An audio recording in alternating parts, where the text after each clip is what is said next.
Hi, everyone. Welcome back to the Lighthouse Sessions. I'm excited today. I have my new friend, Michelle Doan, with me. Michelle, welcome to the show. Tell our audience a little bit about who you are and what you do. Okay, well, Michelle Doan. I am the founder of Imani Vegan Cosmetics. I live in Southern California, a grandma with 3 kids and 3 grandbabies. Wow, love that. So let's talk about your journey. So you started in Vietnam and now you're in California. What was the move, the trigger for that? And I promise this is going to get to being entrepreneurial in the start, but Yeah, what brought you over for New World? yeah. So I was born in Vietnam in 1970, fall of Saigon, and my mom knew that there was a better life somewhere else. She escaped by boat with 6 of us. Now imagine like a little fishing vessel escaping the communists in 1979 because it was very volatile. Vietnam right now is like a whole different country. I love Vietnam, come back and visit it quite often. But back then, we left Vietnam on a boat and we lived in a refugee camp. That was an interesting story. Really develop a lot of the character and give me such an opportunity and gratitude for the life that I have. So when we were living in refugee camp, we applied for asylum. We ended up in Canada actually because the US was saying, oh, you can't support 6 children on she put herself down as a seamstress, but she was actually an entrepreneur. Our family, or a whole family of entrepreneurs, but the English gap was that. And so she said, well, what is the closest country to the US? It was Canada, and we got sponsored by the St. Patrick Catholic Church in Burlington. And so for a couple of years, we were Catholic, although we are actually Buddhists. In 1985, she moved to California, early 80s. I came to California 1985 for a summer vacation. I never left. And she remarried. She's like, hey, do you want to stay? I'm like, yeah, I want to stay. And I built my entire life here, and I love it.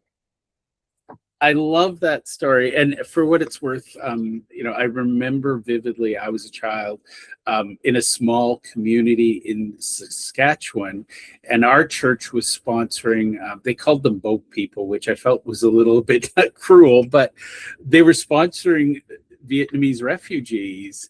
And as a kid, I was like, why would we do that to these poor people in Vietnam? Bring them to the Saskatchewan winters. I'm like, that's just Oh my goodness, it's so funny. Yes, I am a boat refugee. And I can tell you it's funny because when we first landed in Canada, we were in Montreal, and it was April 18, 1980. And I have never felt the chill, especially, coming from a Thai refugee camp, which is really hot in April, and coming to Montreal where it's really, really cold. I think there might have been like slight snow on the ground and we weren't dressed for it. We weren't used to central heating. All of us like start having bloody noses. And it was such an experience for us. And of course, I speak English as a second language. We moved into a really small town. We may be the only second of a third Asian family back in 1980 in Burlington. They didn't have an ESL program. So they would take 4 of us, which is 3 of my brothers and myself, and they would have to ship us, like bus us to another school for a teacher to teach us English. Yep. I love that. And for what it's worth, my wife was also in a small town in Alberta, and their community sponsored people. And it was funny. And again, nothing against Saskatchewan, great place to be from. Yeah. ESL was not on our tourism board. It was, I always thought, it was just fascinating that these people were coming over. And for whatever reason, all of them arrived in the dead of winter. And it was like, and nobody thought, to show up with jackets because everybody had, proper winter attire. And I was just looking at it going, yeah, I feel like they should have thought these things through. I mean, it's great that they were helping, Yeah. but it was also, I can't imagine these poor people arriving. It's minus 40 and they don't even have anyone who, like, there was no translators. Like, Yeah. Yeah. It so was it was really rough, Jeff. I just remember we were so grateful. They kind of put us into this dormitory where we were getting all of our shots, and they know that we weren't dressed for it because we didn't have anything in refugee camp except for like the clothes on our back. And I remember they brought in and they threw in the hallway a pile of coats. And so it was like a free fall, and you got to figure out, like, you got to like dive in and find your coat. But I'm so grateful for Canada and always hold a very special place in my heart. Well, it's like, okay, how do I know this fits? And for what it's worth, I was at a college event last summer, and it was new to Canada immigrants. And the question was, what advice do you wish somebody would have given you before you left your home country? And I just remember there was a girl from the hottest part of India, I can't remember where, and she's like, I wish somebody would have told me about winter. And I'm like, that's on you, because it's not like we hide it. We can't. Yeah. And back in 1980, of course, we had no electronics. It was just very limited. So you can't really do any research. We're just happy that we got to go to a Western world. And whatever it was, this really reshaped my life on how I look at obstacles. And this is where it makes me a better entrepreneur because of it. Well, and that's where I'm going with this, because I think one of the fundamentals, somebody once asked me, how do I become an entrepreneur? And I said, I think you're either born partly insane or you've had some sort of trauma, because most of us were very resilient. Yeah. And I don't think the average person could take the beatings that we take and still show up for work the next day. And ask for more. I'm like, yes. May I have some more, please? I had a guest yesterday. I'm not kidding. He said it best. He said, you're going to get abused in your work life. Employees choose to let someone else abuse them. Entrepreneurs, we abuse ourselves. And I was like, I can't argue with that. Yeah. Yeah. I think also too, and with awareness and with mindset, we can take all of that challenges and make it into something greater. I love it. Now let's talk about the important stuff. I mean, all of this is important and interesting, but a lot of people are going to want to know, how did Imani Vegan Cosmetics come to be? What was the starting point? And I suspect it has something to do with your tagline, beauty made for sensitive people. Yeah, I love the word sensitive people and then sensitive skin. So I was cursed and blessed with really horrible cystic acne, right? My entire family has cystic acne, have skin issues, all sorts of things. So when I was from 15 to 28, I had cystic acne. So I spent a lot of my teen years at the dermatologist's office. And now, this is the 80s and 90s, right? We don't have a little computer that we hold in our hand. So there was very little information about acne management. And the only way that you can actually do anything about acne is going to a dermatologist. So I spent many, many, many moons with a dermatologist on Accutane, which messed up my system, with topicals and all of these different things. And as a young woman, I love things that are beautiful, right? And acne made me feel like an ugly duckling. So I wanted to wear makeup just to cover it up. And the more makeup I wore, the more I broke out. I started calling companies so Imani was really built on a pain point that was really deep. That was really deep, because it's just not about the surface of beauty of skin, but I felt really ugly on the inside. Like I felt like I wasn't worthy. And being, with ADHD, and I asked massive amount of questions and super curious about everything, Yeah, and I end up like learning about raw materials. I learn about everything else. But somebody changed my life. Her name is Cheryl. She's an esthetician, and she worked at a spa, and she taught me about comedones. And back in 1996, 97, there was no such thing. I'm like, what the heck is a comedone? Comedones are cosmetic ingredients that clogs your pores, especially if you have sensitive skin, right? And getting an acne facial from her was not relaxing spa experience. Sorry, I'm laughing at the vivid description, not the pain of it, I promise. No, I'm over it. I'm over it. I'm no longer having PTSD. And so, this whole thing where she would use a lancet. A lancet is something really thin that breaks the skin, and she would squeeze and drain the skin, right? And then she would zap me, and then she would put topicals on me. I used to put like antibacterial cream and gel on my face. But for a couple of weeks, my skin looks great. And then a couple of another weeks, I started breaking out. So this cycle was so frustrating. And so that's when I started calling companies. It's like, hey, it's hypoallergenic. Why am I breaking out? And that's when I kind of like discover. And selfishly, I just wanted to get something for myself. I wanted a moisturizer. I wanted a foundation that didn't break me out. And that is the ignition on a path that I never knew set me on, being a global brand. We distribute to 14 different countries.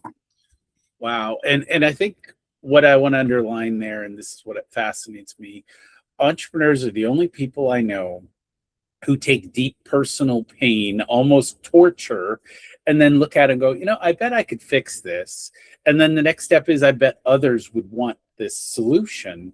And you're very atypical of regular community, but very typical of the entrepreneur space, where something painful becomes the reason you become successful and the reason you put your heart and soul in it. Yeah, I agree with you. My family would just say that I'm really stubborn. I've been called a hard-headed woman many, many times. And I'll tell you what, it served me well.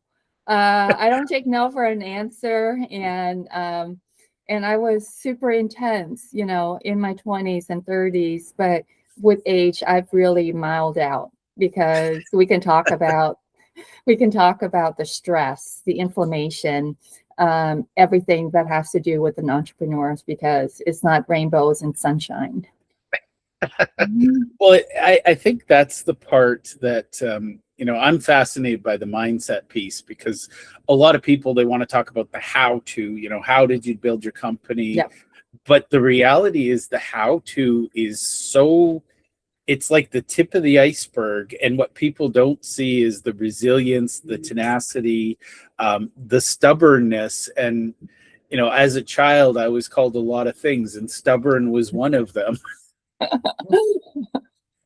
Yeah. And sadly, the nicest version of it. But I think with entrepreneurs, and I want your take on this, because I don't think of it as I'm building something and I'm taking risk. I think of it as, if I don't build the thing that's in my head, I'm going to explode, because I'm meant to do this. How does that feel inside your brain? Oh my goodness. Okay, so let's talk about the brain and our thoughts, right? They're saying that we have like 70, 80,000 thoughts like per day, and a lot of the thoughts are really different. But people are like me, myself, when I have a problem, it's on a treadmill, right? It's like it's running. And I need to sometimes have to solve this problem. And that's what entrepreneurship really is solving this problem. Until this problem is solved, I'm not getting any relief. Like, I'm not getting really relief. And thoughts are energy, right? So the more thinking that you have, the more energy that you build. And that's why sometimes working out, meditation are ways for you to really manage this. And I started, when we were talking about meditation, I was like, oh my goodness, empty my mind. Like, are you kidding me? I mean, this is a joke, right? Yeah. We're going to need movers and declutterers. And And so like there's so many forms of meditation. I can stare out and look at a beautiful tree. And if I could do it for 10 seconds, that's a form of meditation. And then I go from 10 seconds to a minute and just to be outside. And that's also a form of meditation, is just to be in the moment. And then also understand that your mind is a garden. And if you let these thoughts grow wild, that's what happens. So I'm a curator, I'm a farmer, I'm also a gardener of my mind. And honestly, so I'm gonna share something because we're family now, and we might as well know each other's weirdness. But all my life, I just assumed everybody, if they knew what to do, they just get off their butt and do it. And I literally, I have no peace. The monkeys in my mind are taunting me, and it's like, okay, I could sit and watch TV, or I could get up and go change the world. Yeah. The monkeys aren't having a day on the couch, so I just get up and do it. And then as an adult, I'm like, oh, other people don't have that driving voice, and it's not that they're lazy; they're just not driven by the desire, the need to solve whatever things our brain says. So now you built your company. What I'm hearing is pre-internet, which God bless you. I mean, it must have been like a scavenger hunt finding all of this information. Oh my goodness. And try to talk to people. Like I remember I got this list of comedones and going to a department store because I thought this is where I can get really good skin. I'm willing to pay premium for it, right? I'm taking this list, and imagine going up to one of these big brands and it's like, hi, I would like to buy a foundation. It's like, oh, our foundation's really great. Oh, I would like to see what's in your foundation. I said, what do you mean? I'm like, the ingredients, because I have really sensitive skin. And they're like, well, we don't really get any complaints. Everyone loves our foundation. I said, I understand, but like, can I read what the ingredients are? So imagine I'm like looking at the bottle, I'm looking at this list, and every woman or anybody who uses any kind of body care, there are literally 30 to 50 different ingredients as a minimum. And imagine having to look at the ingredients, go check on the list. After 5 minutes, the experience becomes so uncomfortable. And I'm like, okay, I'm going to go to a drugstore, right? Because now I can browse in the drugstores as long as I want. Got to the point where I have either, I don't know, the manager or like theft prevention walking behind me. Because you do look shifty, Michelle. I'm sorry. I'm like having a list. I'm looking at all the products. I was in the aisles for hours, and I'm like, oh my God. And so yeah, you're right. It was something else, but it really taught me to think outside the box and reinvent and figuring out what I'm going to do and how I can solve it. Ask the right questions. And if you can't help me, who do you know that can help me? And that questions open up so many doors. And I love that because, again, being an entrepreneur once upon a time, it required a great degree of detective work because, we didn't have, I loved when Ask Jeeves came online. I'm like, what is this brilliant thing? And then Google search comes out and I'm like, oh my God. And I look at my kids, they're going to be entrepreneurs. There's no question. Yeah. And I'm like, wow, you guys are going to be lazy because there's no shoe leather actually consumed in the process of creating anymore. Yeah, I agree with you. And, I believe like when you grew up in the 80s, 90s, and the early 2000s, I call it like that's a golden age for us. That was where we went outside, we had fun, we got together, we made mistakes, we had no social media. and if we got bullied, it was only at school, not online. And so life changed so much. And I feel like our younger generation have a different set of challenges. And I hope the set of challenges that they have is going to build resilience for them. And I love that because, I read somebody talking about Generation Gen X, and they said, we were mean enough, we'd insult you to your face, and you dealt with the consequences immediately. And now it's like you can insult somebody online and torment them without ever standing and facing the consequences. And again, I don't wish being bullied on anyone, but I also know that we need to build resilience as a muscle. And if we're all getting along, resilience is a little hard to find. But I love utopia, right? But here's the thing, like the book, Who Moved My Cheese? Like things can go just really great. And utopia, like if something goes wrong or array and changes happen, you don't have the equipment to deal with that. I think like challenges help to build our brain cells, and critical thinking is so critical. I think that's a huge thing. Now, let's talk about, you've had a journey, and I love the fact that you are now in multiple countries. You've got multiple product lines. What lessons do you wish young Michelle had that if you could time travel, you'd go back and give her a younger version of yourself to speed up where you got to today? Master Instagram. Because I remember when Instagram just came out and my sister was working for me, she's like, "Hey, Michelle, there's this thing called Instagram. I think we should get on it." I'm like, "Okay, you run with it." Like there was no strategy behind it. I'm like, "Okay, you just want to do some posting." And I feel like I really miss that, because I think if we really built our marketing, the digital marketing early, I think it would really change the shape and the size of our company. I'm saying that I'm not grateful for what I have, but I think that is one thing that's going to change. And I think right now, that's how I look at AI, right?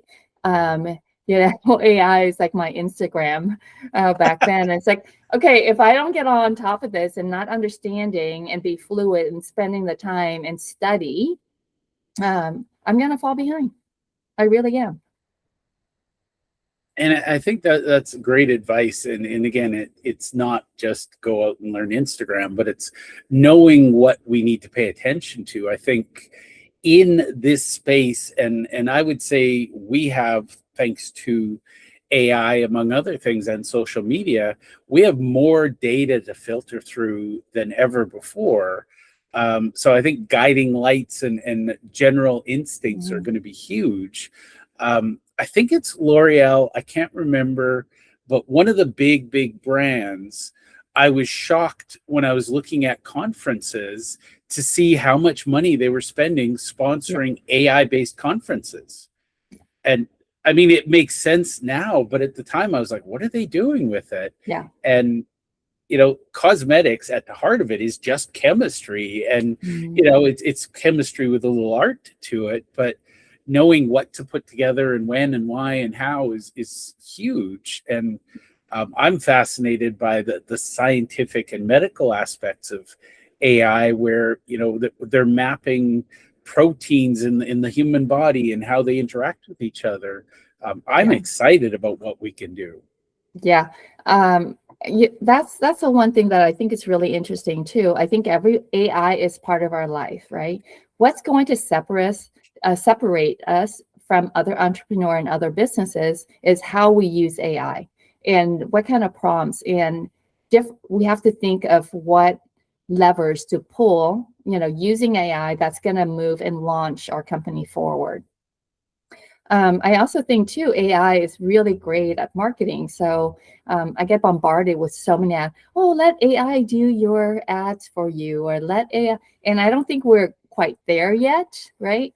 But definitely is what we're leaning into, what we're looking at. And it's all about marketing and impressions. You can have a really great product. Doesn't matter if it's beauty or if you are selling something else or a great service. If people don't know about you, you're not going to get the business. So, and then beauty is such a very heavily marketed place. Not only I'm competing with like big global brands, indie brands, and also beauty coming from China and other countries that are pouring into our into our economy, right? So it's a challenge, and thank God that I am very stubborn. I don't know when to give up. And Tenacious is the word I use. tenacious, inventive, a little pushy. I'm sure if you ask some people. Little hard-headed, little stubborn, but in a good way. Yeah. So I got to tell you something. As a child, I grew up in an area that had a lot of PMU barns. And to the listener who doesn't know that, it's literally pregnant mare's urine. And what I knew firsthand as a child was that they used it in cosmetics and birth control and hormone treatment. And I was like, ew. So I was like, you're literally smearing it. And they're like, oh, it's been purified and distilled. And it's like, yeah, but the life is not good for the horses and it's not good for the people. So what was the path to vegan? Was that just the only path in your mind, or was it their cause behind that, or just the entire industry being animal cruelty driven for the most part? So what happens is that when I started finding out like certain ingredients coming from animals, I thought it was just really interesting. And what happened was that we had makeup brushes that were made out of like natural hairs. And then, I didn't understand the process of, the manufacturing of it. So one day I went and I washed my brush and I put it in warm water with a little soap and I was washing it. And then all this dye came out, like the water turned black. And I'm like, oh my God, why is this turning black? And like, I call up our manufacturer. I'm like, oh my God, I'm trying to wash my brush and the water's turning black. He's like, oh, Michelle, and then they were telling me the entire process of making natural brushes. It's like, yeah, we shave the animals and then we have to bleach it and then we have to dye all in the same color. And I never really thought about the process. And this is back in 2001, right? And I'm going, oh, yeah, this is not going to work. This is not going to work because first of all, shaving animals and then exposing to chemicals and all these dyes, right? And we change everything right away. We start reviewing the product life cycle from where ingredients, how we source it, where we come from, and then how it's going to end up in the landfill, right? Yeah. And that kind of started, and then we start looking at like different type of pigments, and some pigments come from beetles and some pigments come from, and I'm like, that is so interesting. And then when Korean beauty came online, they were doing a snail's mucin, which is like a snail slime. I'm like, oh my gosh, this is and then I'm also Buddhist, so I was vegan for like 3 years.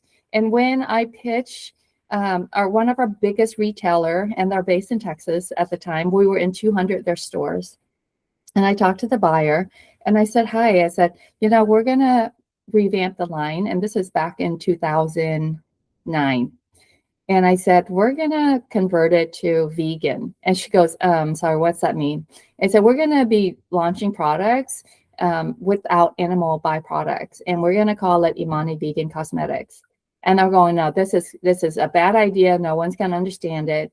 But I'm hard-headed enough to like, this is where I feel like the market is going. So we're one of the first brand that went vegan. And when we did a trade show and we put vegan, everyone kind of like did a double take.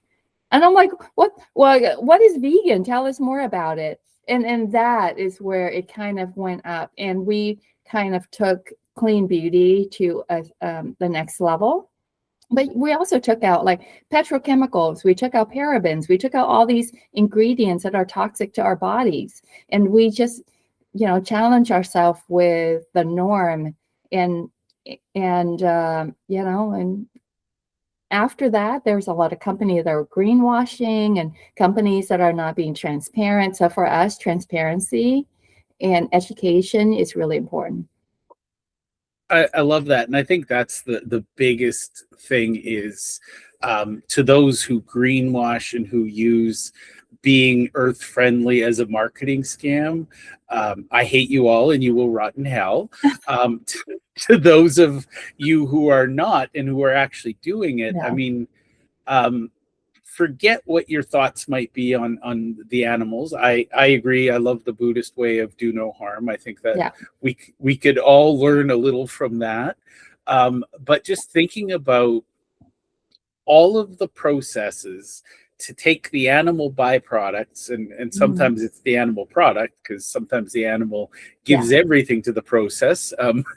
Calling it harvesting is a little bit of Yeah. a merciful description, but um, if you look at all of the chemicals that go through that process, Yeah. and then it's ironic that the goal is to wash your face and have clean skin, healthy skin, Yeah. and then you're putting mysterious things on.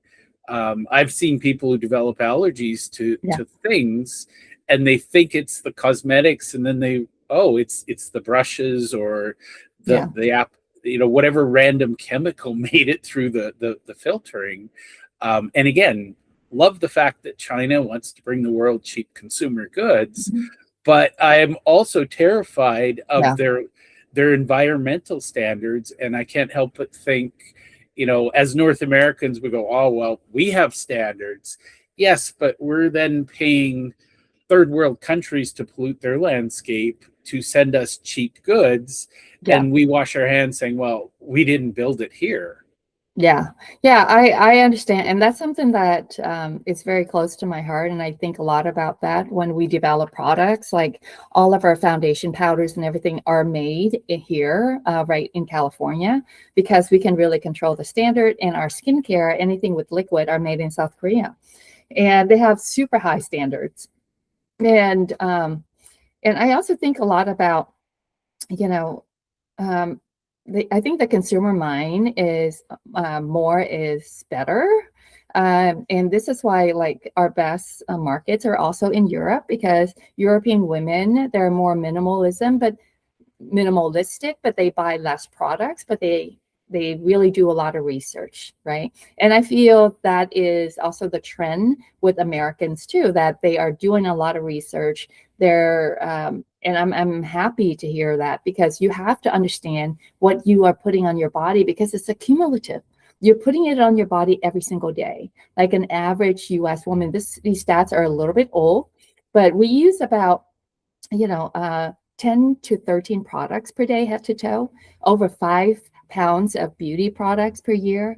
And then we're exposing our body to like hundreds of chemicals daily. And that's not including, air freshener, things that we breathe, and things that we eat, and preservatives that in our food, and the dyes. So think about how much chemicals we are actually ingesting. And for what it's worth, as somebody who shares a bathroom, my wife uses a lot of different things. And there's days I walk in and I can't breathe. And I'm like, what the hell is in here? It's like we're dropping malathion on the fields trying to kill everything. And it's like Yeah.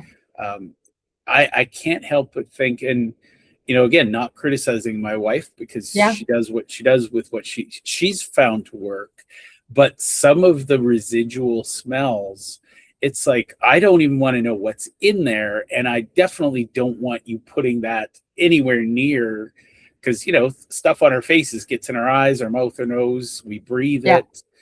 So okay, Yeah, we could. that brings me to like, everyone loves Korean beauty, and the biggest issue that I have with Korean beauty, like everything has fragrances in it, and then like with all beauty.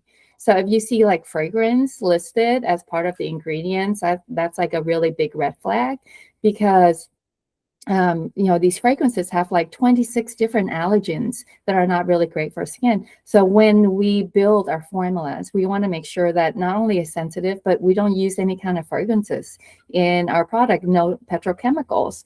And it has to be made like for the most sensitive skin, because my daughter uses this, my mom uses it. And so I think about like, who am I making it for? And I think about the people that I love the most that use our product, and that's where I built Imani from.